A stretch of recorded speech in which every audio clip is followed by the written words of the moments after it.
Depending on your job, work in normal times can be a tough slog.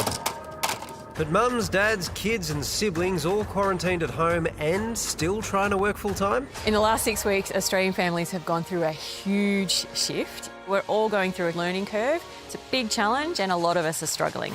For parents and carers, gone is that quiet daily commute and the company of adult colleagues. As our work meetings move online... And I think one of your children's just walked in. We're all becoming this guy.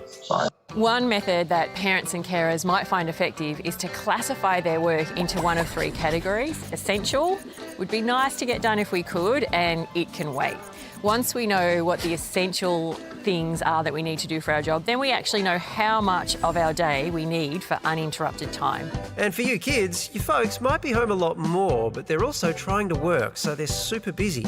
Kids, one of the things I'd suggest you do with your parents is to set up a traffic light system. Red means I can't be interrupted.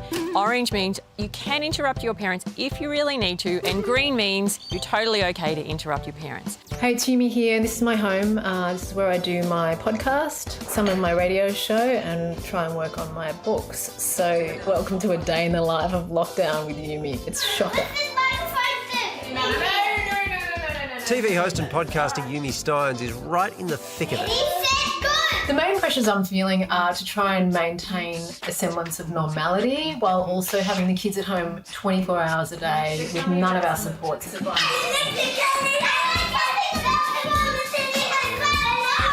Like, I can't take them to the pool, the library's shut, their friends are completely out of bounds. So everybody's television and a little tiny backyard, and it's really hard.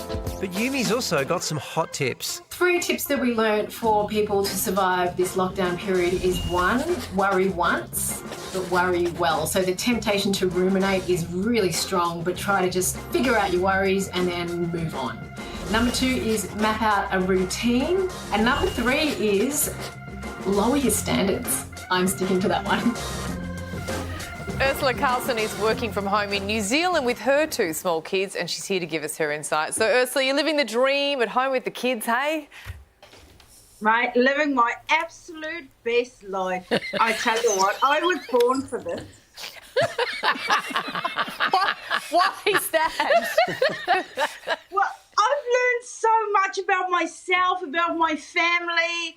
I know exactly how far I can be pushed now. I know how early is too early for day drinking, and apparently there's no time limit on that. OK, so you sound like you've got it sorted, but how are the kids coping? Look, I don't really care because I think it is so important I said to them as soon as we locked down, I said, guys, this is not going to be easy. We need to respect each other's space. If you want space, then you need to take that space.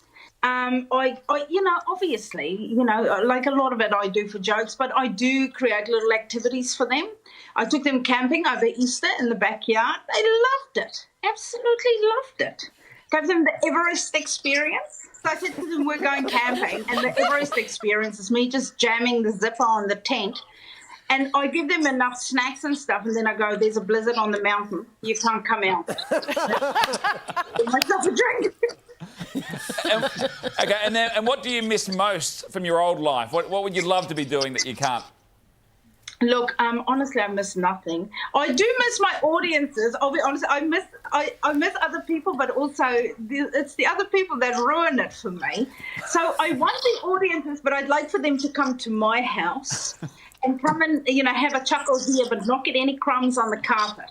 And then go. Because I've turned into my mum. Why is there crumbs in the bath?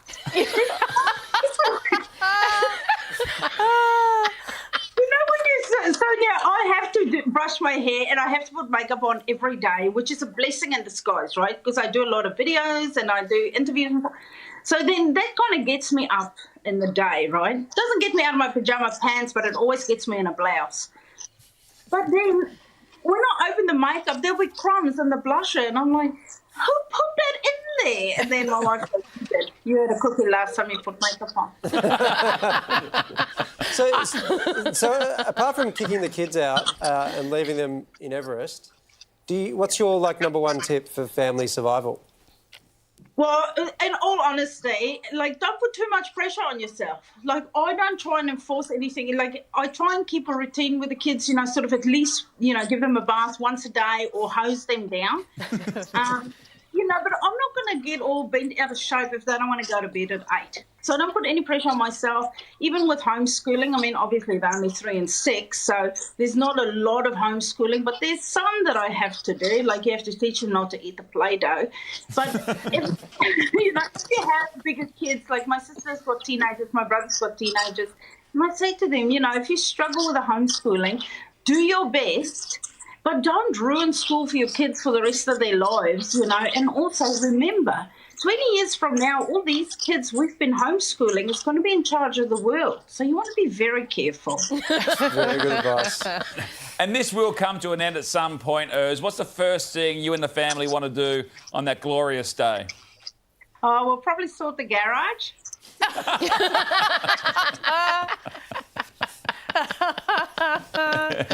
No, probably go on holiday. We'll load the car and I'll take them on a camping holiday. They can have the Everest experience somewhere at the beach.